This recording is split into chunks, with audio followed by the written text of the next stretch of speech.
show us some love on social media. Follow us on Instagram by searching for _no-free-drinks, or you can even like us on Facebook. Choose your poison. Hey, welcome back to No Free Drinks. This is Maddie, and I'm here with my co-host, Lena D. And it's Wesley. Hey.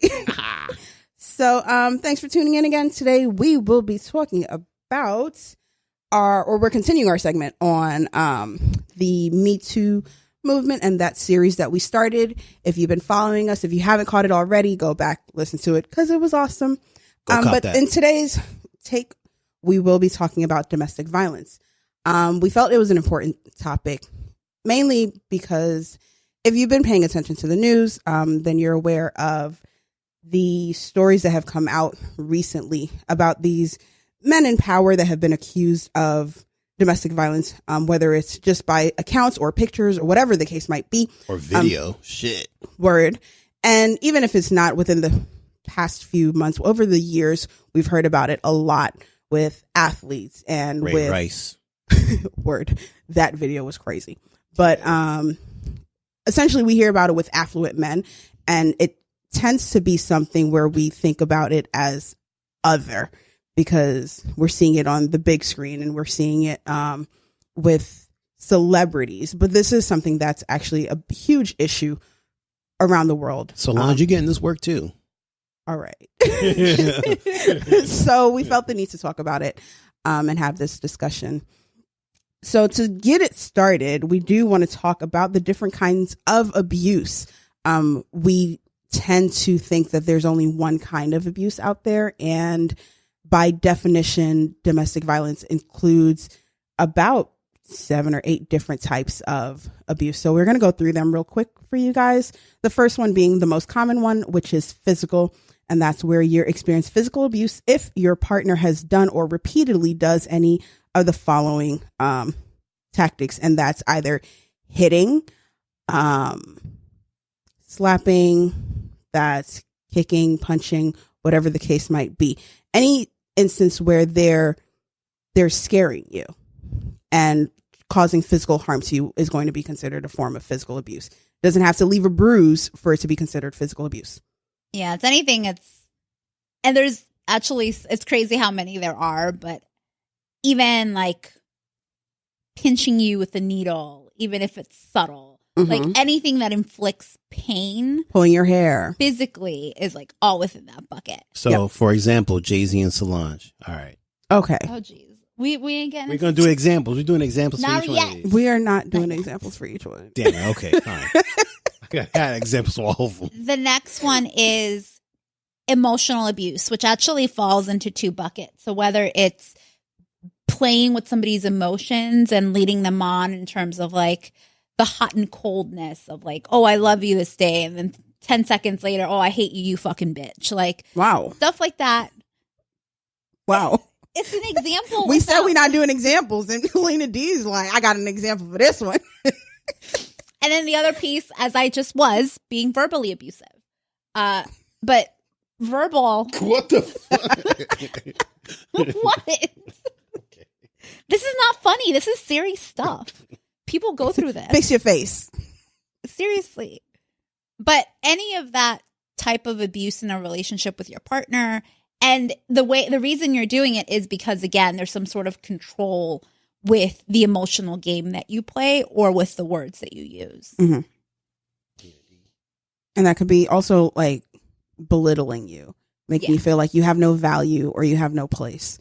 All of those tie in.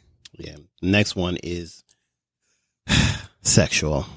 How I get this one? How come I get the bad ones? Because you don't. I get the worst ones out of the bad ones. I get the worst one.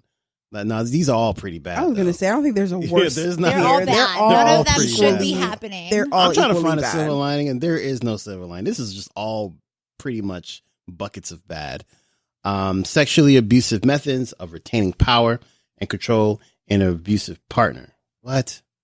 That's just awful.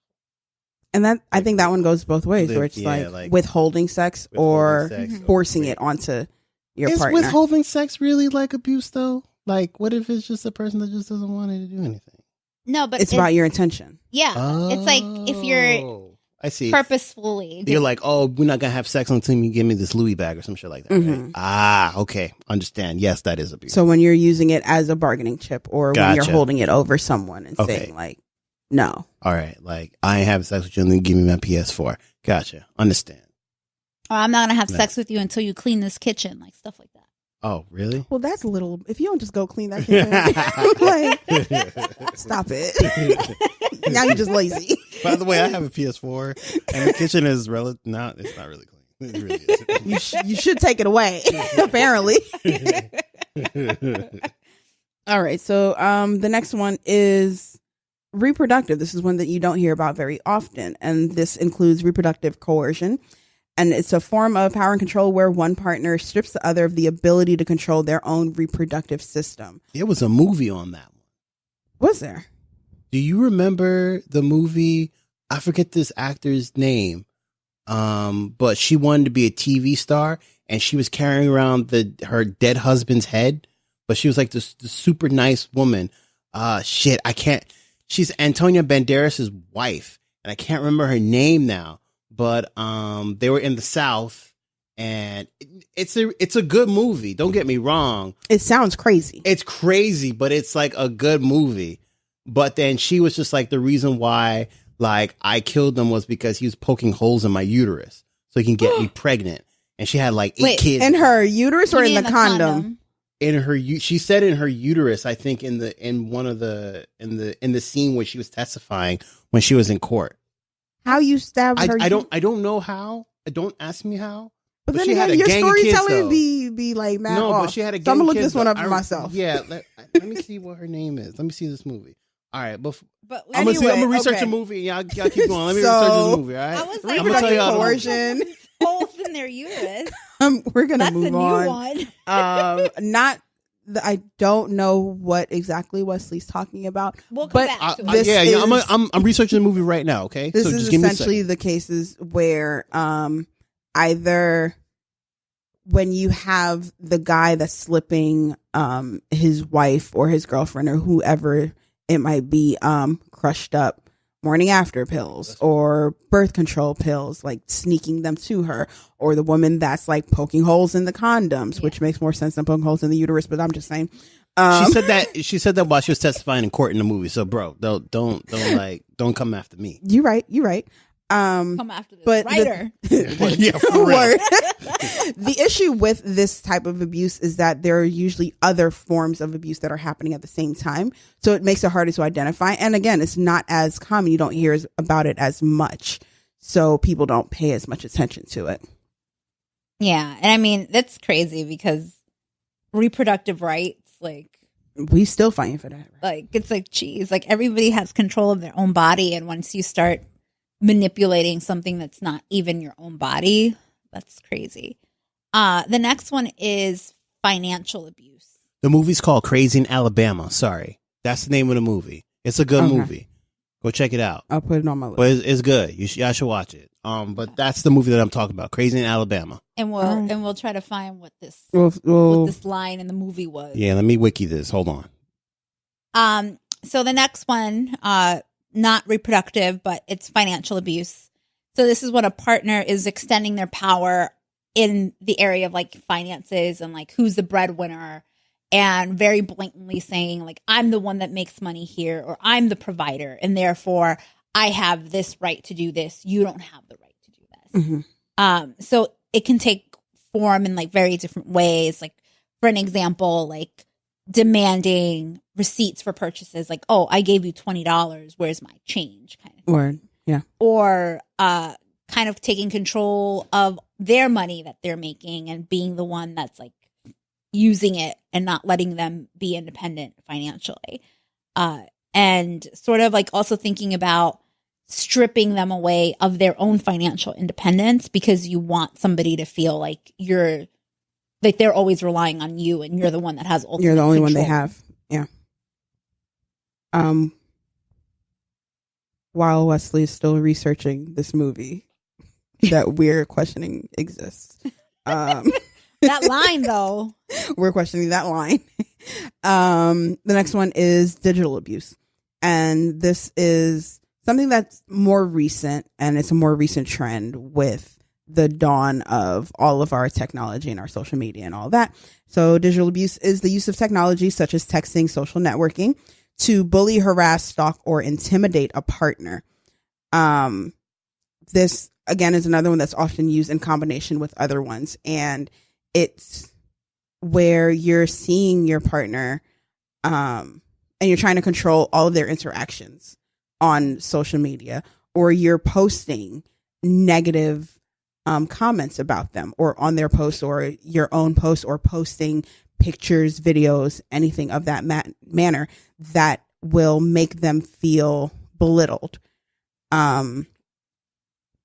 It's crazy. Well, another example too that I just thought of that most people probably don't think this is abuse, but it is like looking through your partner's phone behind their back, asking them for their password and trying to be like, what's going up on this bitch? Who's Rebecca? Why is she texting you? Why is she liking your pictures on Instagram? Because I look fine. That's why. Oh, that's probably not the best response. Oh, by the way, I misquoted. It's not poke holes in the uterus, it's poke holes in the cervix. Sorry, my bad. And the cervix. That's not even much better. Yeah, that's what she said that he did to her. Are you poke in the holes movie? in the That's it. But she had a gang of kids though in that movie. Okay. When they caught her, they brought her back, and the town was like all like, "Yay, hey, how you doing?" Blah blah blah, because she was a famous TV star at this point. So, wow. Yeah, I think she got sentenced for like 25 years. Okay, you're giving the whole movie away. I know, right? But it's a good movie, though. There's more to it than just that, though. And I'm still confused, so I'm just going to go watch it. Yeah, you should go watch when I have a chance. Everybody Crazy go Naba. watch it. Crazy Naba. And hit us up on Instagram and tell us what you think about this. It's like we'll do movie reviews. Word. Crazy in Alabama. Go check it out. It's a good movie. Pow. Okay. All right, anyway. And those are, we just picked some of the more high level ones or the most common ones. And one thing to notice is that they can be used in combination. There's very rarely a time where you're going to see somebody that's a victim of one form of abuse and not another one. And now that we're talking about movies, the main movie that I think about when I think about abuse is Enough with J-Lo. I don't know if y'all remember this movie. Yeah. Yo. She takes up the boxing classes. Kills him. It's awesome. If you didn't watch it and I just gave it away, oh well. You should have been watching this movie because this movie's dope. But even in that movie, it's an example of he's not just physically abusive, he's verbally abusive. He makes it so that she relies on him fully to have money and to have access to anything that she might need to have an independent life. Like everything that she does is wrapped up in him. And that's usually how these abusive relationships end up turning out and developing, where it's just like, oh, he's just taking care of me. And before you know, it's just like you're completely beholden to this person and you have no identity or life outside of them. Yeah. I'm sorry. It's a lot. Yeah, but which unfortunately, and this is kind of taking a step kind of in a different direction, but it's still related. And it's talking about how forms of abuse are kind of a part of certain cultures. So if we talk about machismo, and if we talk about like Latino, Latinx, Latina households, there are some of these types of abuse that are just seen as the norm. So within machismo culture, and this is kind of what my experience has been, just observing relationships in my family, it's all about power and control and the male using their privilege to exert that power and control in the household. Oftentimes it's about, as the woman, you're supposed to be the one that is the docile one, the one that takes care of the house. You're supposed to always look good. And then you're effectively trained to be like the servant of the house because you have to learn how to cook and clean and wash the dishes and do the laundry and this and that and this. In the ways that he likes. Or in the ways to make the man happy. Yeah. And so that's kind of what I've seen. And it's pretty much something that sometimes I think growing up, you just take as a given, like, oh, well, I guess I'm supposed to learn how to do this laundry and shit. And I guess I'm supposed to do this. But then you kind of start questioning it a little bit more. And it doesn't seem as normal anymore. I think it's like once you start experiencing and sort of getting your point of view and stuff, like the fact that the guy is like the master of the castle, like, no, like that's not how it works. But it does, I think, take time from a cultural perspective for some of those families to make progress on it. So I will say that even though that has been, like, there's been these very typical defined men's role and women's role, or like the role of the provider and the breadwinner versus the role of the domesticated wife. Mm-hmm. There gladly is a way to like move past that. So at least in my experience, I've questioned them, and thankfully, like even in my household, so like in the relationship between my parents, there has been progress where there used to be a time where it was always my mom that was doing all the cooking or my mom doing all the cleaning.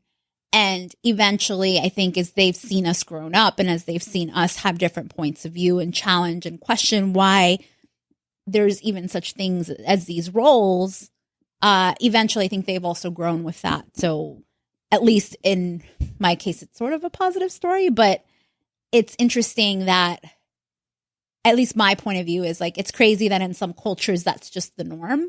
Mm-hmm. Whereas if we're actually talking about the different types of abuse, using male privilege is a type of abuse, because at the end of the day, it comes down to the power and control aspect. Absolutely. No. Thanks for sharing that. That was dope.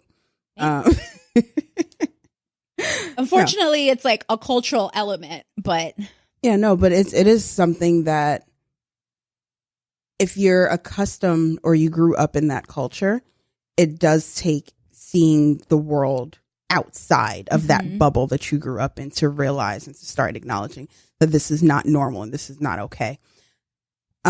Personally, I've dealt with it through my mom.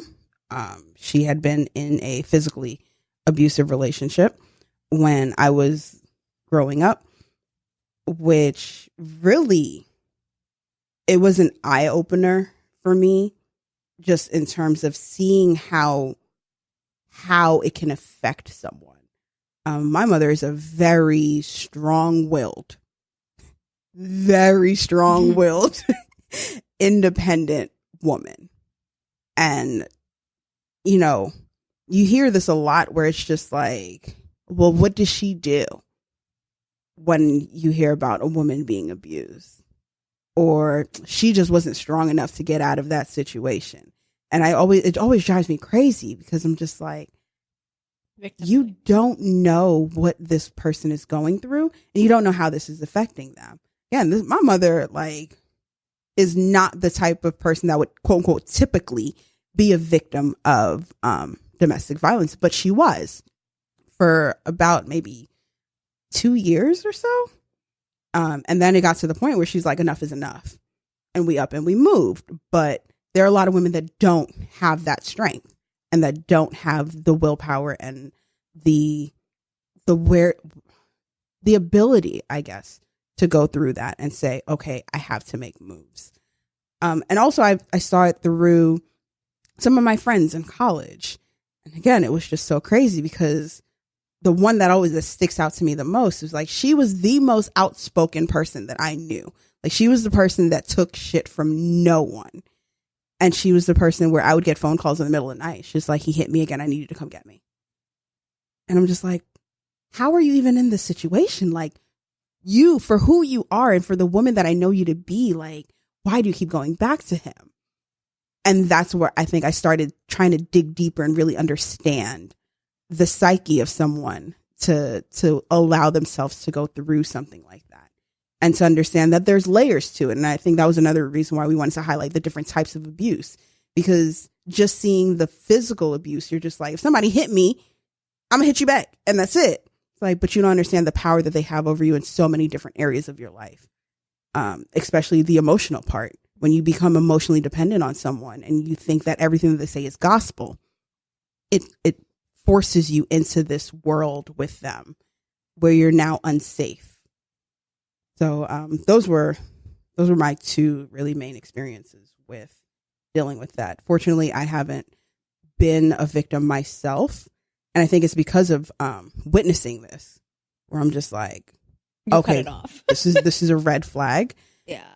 But it's also made me very aware, and I take more time to get to know people and to understand them and watch their mannerisms. Mm-hmm. Because when you've seen this and you've lived through it, you start picking up on those cues where it's just like, he took this a lot harder or a lot more personally than I feel like he should have, where he's blowing this thing out of proportion.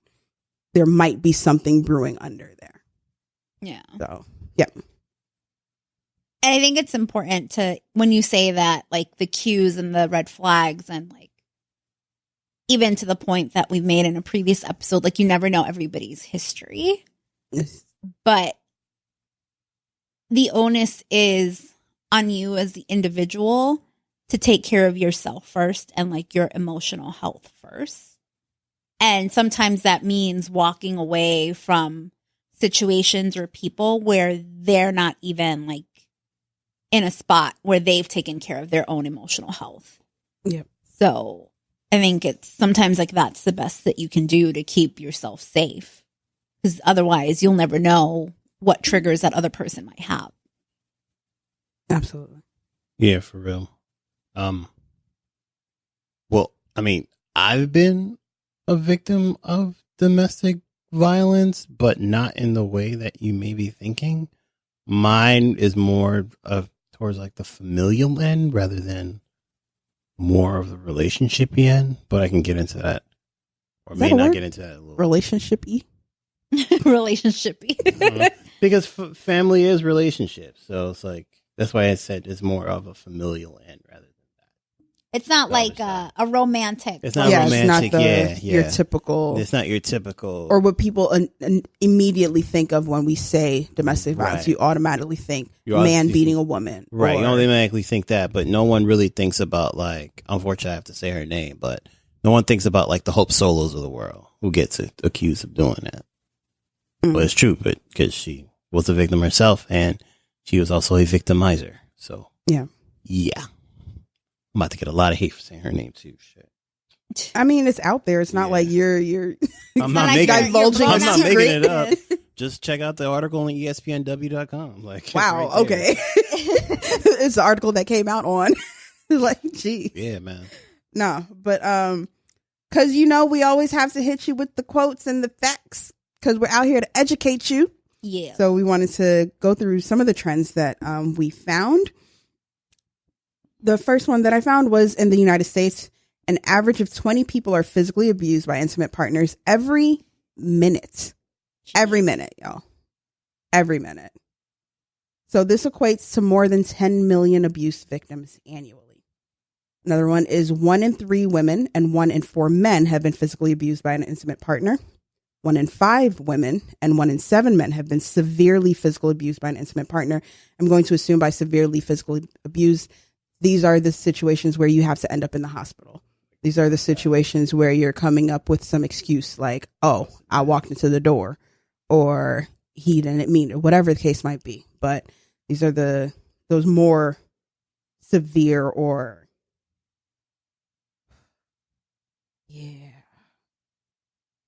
the more severe situations. Yeah. I think they're the more like gut wrenching ones, because you know that there's so many layers of pain. So one is the physical pain. The second is like the pain that you have to endure thinking that the person that you're emotionally vested in did this to you. The sort of like the social anxiety tied to it when you have to explain. And feeling that you have to protect your abuser. Yeah. So there's like so many layers of it. Yeah.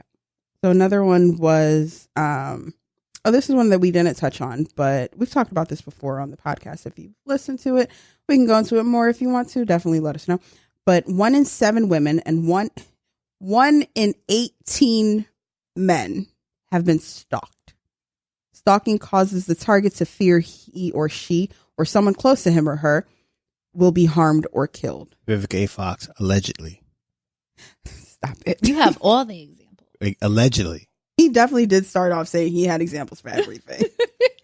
On a typical day, domestic violence hotlines nationwide receive approximately 20,800 calls on a typical day. Wow. Yeah. It's too much of this stuff going on. Intimate partner violence accounts for 15% of all violent crime. 19% of intimate partner violence includes a weapon.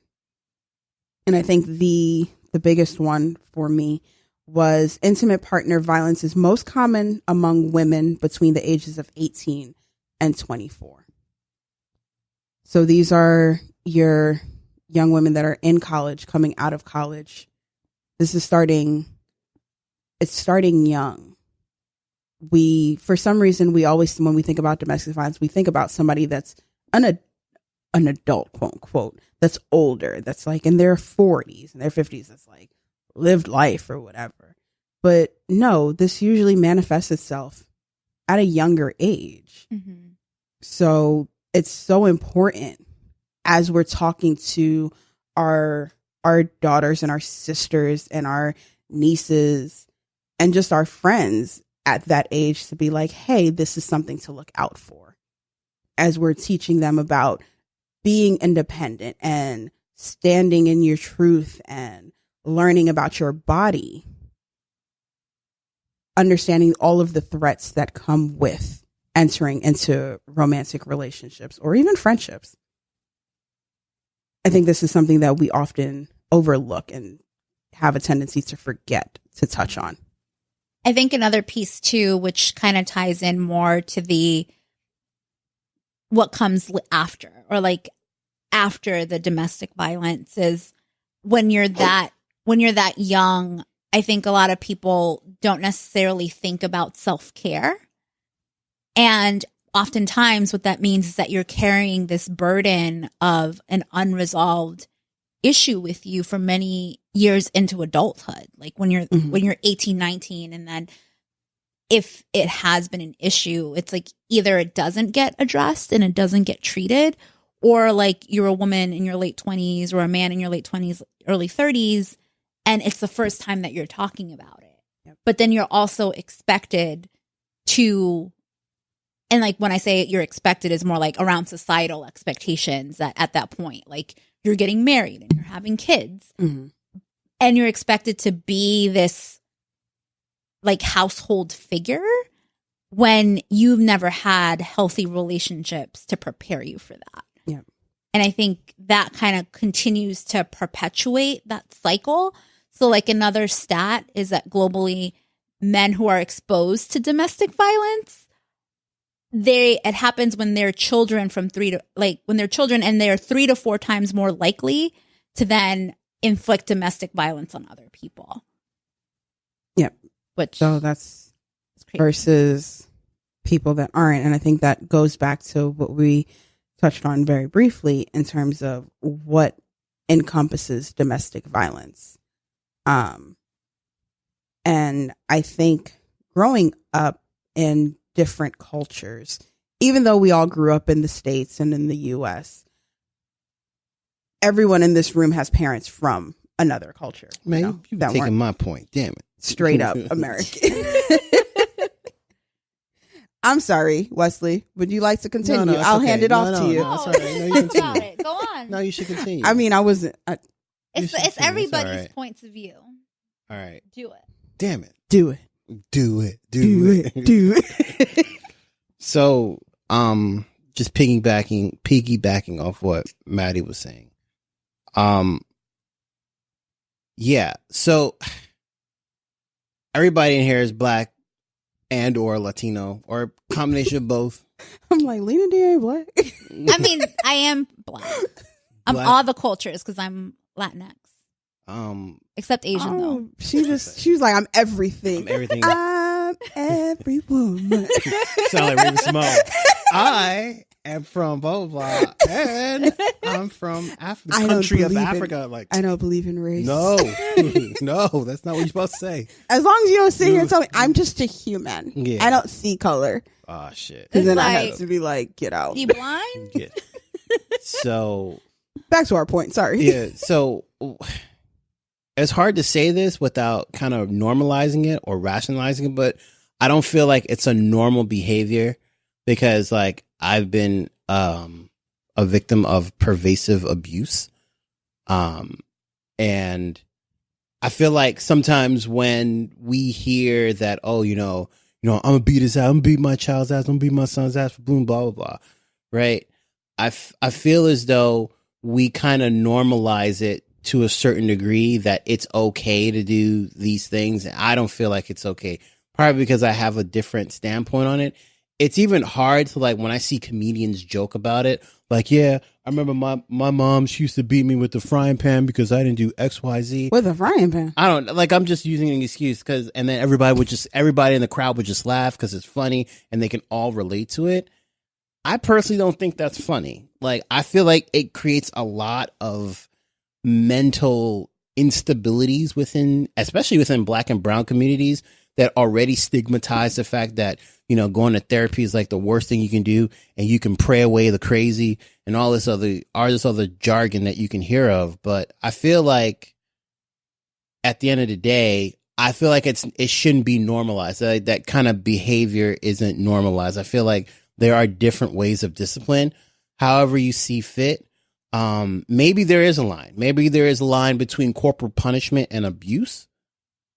But I guess in my mind, I don't really equate the two, and I don't necessarily see corporal punishment as a way of punishing young men and women, especially young men and women of color, because we then create stigmas in other generations that it's okay to do the same thing to the other generations and into the future. So with that being said, historically, I feel like corporal punishment has been instilled in our culture because we've been slaves before. So what used to happen as slaves when we didn't pick enough cotton, or we didn't plant enough corn, or we didn't bag up enough of the beans that were being grown? You used to get whipped. That's a form of punishment. That's a form of corporal punishment. So I don't, it's hard for me to, like, agree with it. And people discipline the kids the way that they see fit, but I just don't feel like it's a way to do that because it creates a whole lot of other stigmas. We joke around about it, but I don't know. It's just, I know it's a balance for me, right? Yeah. I don't want to go too far off topic. But I do want to put in my 2 cents. Yeah, go ahead. Yeah. Because I do feel like there is a very thin line. Yes, exactly. Between discipline and abuse when it comes to child rearing. I was actually just reading a book, and because I love him, I'm going to say his name. It was by Trevor Noah. Oh, yeah. Born a Crime. If you haven't read it, it's dope. But in it, he talks about how his mother beat him a lot. He was just like, I was a badass child, and she beat me. But he talks about having this one conversation with her where he was like, hey, yo, why did you beat me so much? And her response, it really stuck with me. But her response was, because I do it out of love. And it's because I'm trying to teach you something. Like, so when I'm doing that, it's because I'm trying to give you a lesson. Right. And I want you to prepare you for the world. She's like, because if you do what you're doing here out in the world and the police get you, it's like, when they beat you, it's going to be to kill you. Right. So I want you to get this lesson here so that you don't have to get that lesson out there. And I was just like, drop the mic, Mama Noah, my bad. Because it was just like, that's I get it when you say it like that. And there's a time, there's a place, and there's a way to do it without scarring your child. Right. And again, that's that fine line between discipline and abuse. And I know there are a lot of people that don't adhere to that practice, where they're just like, no, I'm not hitting my kids like my mom hit me, and I'm not doing it. It's just like, and I'm not judging anyone for it. I just know that if I do hit my kids, don't come for me, because don't come for me. You in your house, I'm in mine. Right. And it's that awareness of the difference. Now, in these other forms of abuse that we talked about, there's no fine line. No. There's no fine line with like stalking someone or digital abuse or emotional abuse. Like, nah, that's just straight up abusive. Yeah. So I don't want someone to try to take the same argument that I made and try to apply it to something else. Nah. Because it does not work. Right. And if anything, that's just trying to excuse the bad behavior of an abuser. And that's not what I'm here for. Yeah, and I think what ties both themes together, so we started really talking about domestic abuse as triggered by current events against women and women that were abused by their spouses or their significant others. But another piece of that, and digging deeper into it, is that a part of that is tied to some sort of history with abuse in general, whether it's familial abuse or any of the other abuses that we spoke about. So they're all interconnected. It's just an element of at what phase is it happening? And I think you're right. It's like there's a fine line between abuse and discipline.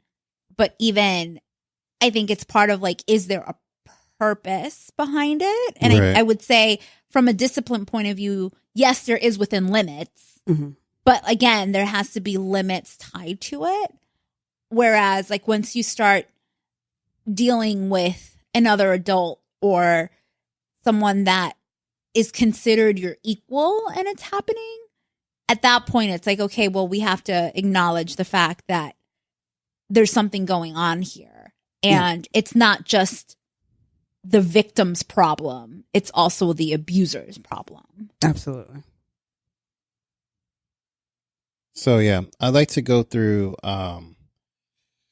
to maybe iterate a point that men are victims to. Yeah, that's the thing. Men are victims too. Yes.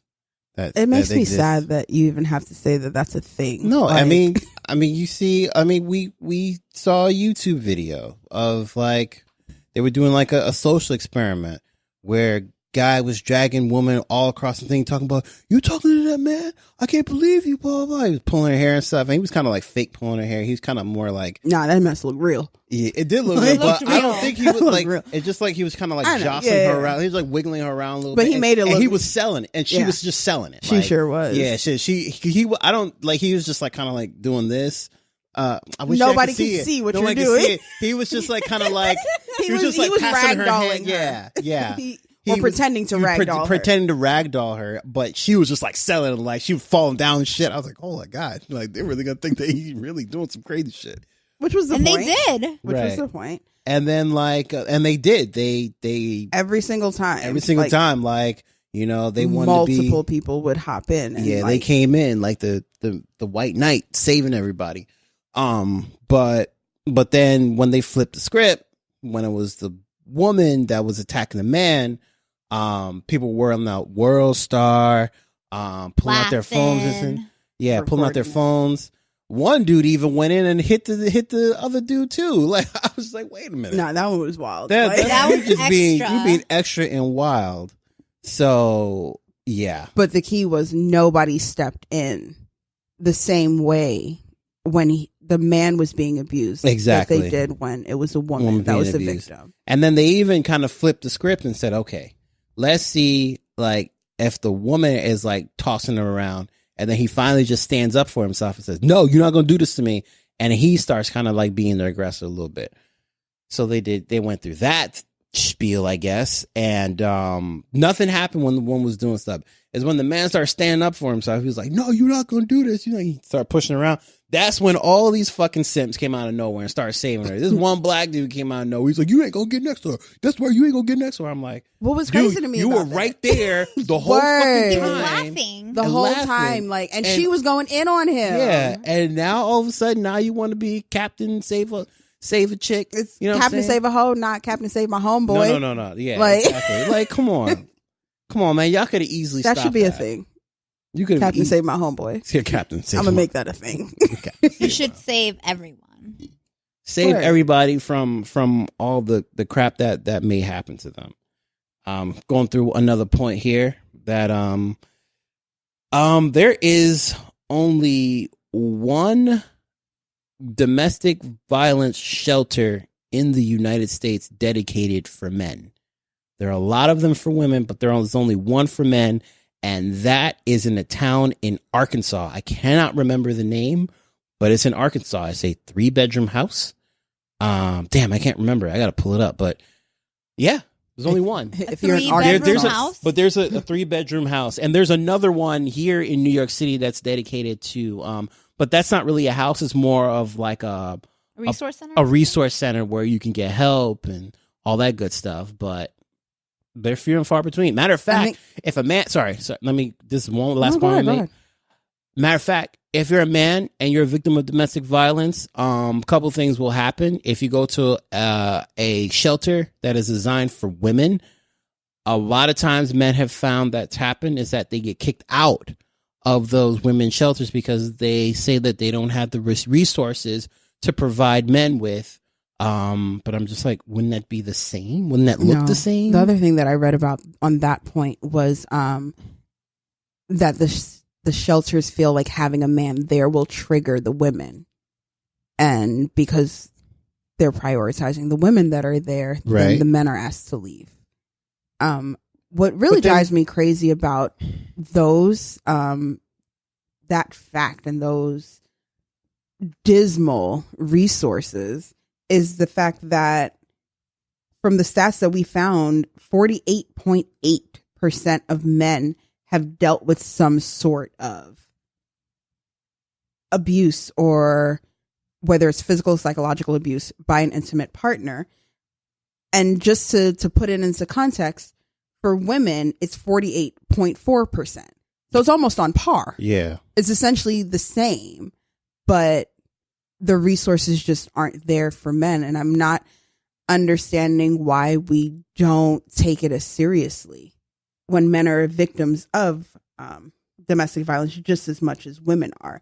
And I know some of y'all are going to try to come at us and be like, well, it's because women aren't as strong, or women don't, like, the damage that women do isn't the same. The biological argument. Word. But then you know what I hate about the biological argument? It's the same thing sometimes as the gender argument, where you're telling me that there is no gender. But all of a sudden when stuff happens, then all of a sudden there is gender and I'm different from you. How is that possible? Like, we are kind of different from each other, and we both as in male and female have different needs. I don't seem to understand that whole point. Maybe somebody who is out there who's listening to this will enlighten me on that as well, from more of the social standpoints, or the social nuances of how does this work when it comes to abuse. Because society sees me as a man. I maybe consider myself as something else. How does that work? Mm-hmm. No, I mean, That's a good point. That's a good point, because everything is so binary. Like, all of these issues that we've been talking about, it's like, and even when we talked about in one of our last episodes around aggressive online dating, Word. and we even said something around not to perpetuate gender stereotypes, but this is what the data shows. Right. Mhm. But in this case, it's different data. We're not talking about who gets harassed online. We're talking about who does domestic violence and who, as a result of domestic violence, suffers from emotional, mental health issues, because those are intertwined when it comes to this particular issue. And they don't discriminate. It's the same whether it's a male that identifies as a male, or a woman that identifies as a woman, or a male that identifies as a woman, or a man that or a woman that identifies as a man. It's like it doesn't so many options matter because gender is such a binary thing. Yeah, it's biological, but like we need to start pushing the needle on how we think about who these issues are impacting, and like gender just isn't a part of the equation, right? Because if we're living in a gender fluid environment, how come I guess you would call me a cisgendered male, how come I don't get the help that I need? Aren't my needs just as much or just as valuable as yours? Tell them why you're mad. I'm not mad necessarily. I just, it's just more of I guess a social grace now that, when we're talking about like a bunch of other stuff that, I mean, let's not, I don't want to get into, like, I got into it, but I was like, shit. No, but I think it's, let's not like go deeper into it, but I think it is important to point out that in the resources that we've been talking about, in the gender binary society that we live in, a man that identifies as a woman wouldn't be able to get the help that they need. No. Even though technically they are a woman, but because they don't look to be a woman. And like, that's kind of like bringing awareness to it is, yes, like this has come about as like a result of Me Too and the conversations and sort of like all of these abuses towards women. But I would also say a part of that is also challenging how you've typically defined a woman, but then also taking a step back and saying, well, is this really a gender issue, or is it an issue that impacts you regardless of what your gender is? Definitely. And oh shit, sorry. One thing that we have to realize is, although the Me Too movement was started by women, I think it has been evolving into a movement that's more so against the standard, the status quo, right? Versus this is women versus men, right? Because you have men that are coming out and saying, I've been a victim too. I've been victimized as well. And we can't discredit or take away from them. Like, they should have a space in this as well. So it's a matter of expanding that without belittling something, or someone, or whatever their experience might be. When I said something, I meant their experience, before somebody comes at me and it's just like, did you just call me a thing? No, relax. So another thing that I've seen, and it's not any of the notes that we've written, but I'm going to get to the notes, but another kind of like one thing that I've seen, and I what? Just cut out the part with the notes. Start over again. Okay, yeah, sorry. So another thing that I've seen, in terms of maybe a societal, I guess, kind of like what a societal norm is that we laugh at men who get raped in jail. That to me is like, that shit ain't funny. It's not funny. Mm-hmm. Like, none of it is funny. Still rape. Yeah. Like, I'm just like, or people advocate for men to go to jail to get raped. Like, I sit there and I'm just like, but these are things that you wouldn't say to like women. Like, I've never heard someone say, oh, you're going to go to jail because you're a woman. You're going to get raped. I hope you get raped in jail because you're like, that's insane to me. And the idea that we perpetuate that when men go to jail, they get raped and we laugh about it is not funny at all. To me, like, if we even laugh about it, that means that there must be a serious issue going on with that part, because that doesn't make sense to me. So I don't think I've ever found it funny. I've never found it funny. It's not. But disturbing. It's disturbing, but it's very pervasive. Like, the Breakfast Club, for instance, made a joke like, oh, when he goes to jail, he should get raped. And like, why are you advocating for men to get raped? Was it a child rapist? No. I don't believe in this case it was. Okay. I was just like that I was, my mind, in those instances, it's just like, I was just like, wow. But yeah, I hate to say that, but in some cases we hear about it, and it's just like, wow. I hope you do something bad does happen to you, like child molesters and stuff like that. But even then, like, I think as a society we have to have a bit more decency than that. Well, because there has to be a tad bit more decency to the people that we convict, because as a society, we are judged based on the people who we put in jail. Now, if we look at people who are in jail, they look a lot like us. Yeah. So let's stop perpetuating that. Like, that is, would you advocate for a thief who, for whatever reason or purpose, decided to like steal whatever, decide that it was okay to, decided that was a person to rape? Does he deserve to be raped for stealing? Let's ask ourselves that question. Okay, let's be for real. Like, nobody should be raped. Yeah, for anything. Nobody deserves to get raped for anything. Though. Like, just want to put that out there. So, okay, now I'm going to get back into what I was about to say before. Nearly 1 in 18 men have been stalked by an intimate partner to a point where they've been scared for their life or safety of the lives or safety of their loved ones. That's insane. 1 in 18 men get stalked. Oh yeah, I brought that up earlier because in comparison, it's only like 1 in 7 women. Shit. Oh wow. Do y'all just are y'all not committed to stalking? Like, what is it? That's crazy. We're just more dedicated to it. But then when you look at the rates of homicide. Yeah, homicide is kind of insane. Again, well, the thing is, it does say 1 in 18 men have been stalked by an intimate partner, but it doesn't define the sex of the partner. Yeah, that's true. We assume that it's women. Allegedly. Allegedly. Of rapes of men that were committed by someone known to survivor, about 29% were by an intimate partner. We already went through the rape, I guess, diatribe. Yeah, I think we could leave that one alone. Leave that alone. Men are about 6% of cases, murder, suicide, in which the offender is an intimate partner. Shit. Bananas. Yeah.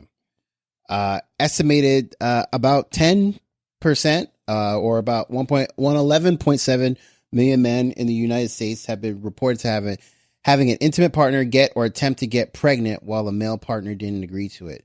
Now, that is something is crazy. That's crazy. Y'all chicks need to chill. The fuck's wrong with you? I'm sorry. Yeah, that goes back to that reproductive abuse. Yep. But that's, in case y'all thought that we was just joking. It's a thing. And obviously this is in heterosexual relationships. Mm-hmm. Y'all need to chill. I guess I would ask this question. This was asked to me like a long time ago, but I guess I'd have to ask it on here. And I really didn't have an answer for this. Person asked me, to go have fun, baby? No. No. Person asked me, like, if there are all these reproductive rights for women, what about my rights as a man? What if I don't want a child? But wrap it up. And that would be the obvious answer. Wrap it up. Right? Or you could do that snip. That's true too. But what if I want kids later down the road, just not with you? It's reversible, isn't it?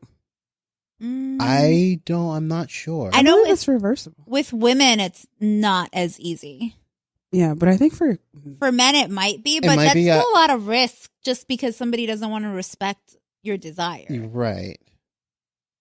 But I guess in that case, you're looking more in the terms of asking her to be on birth control.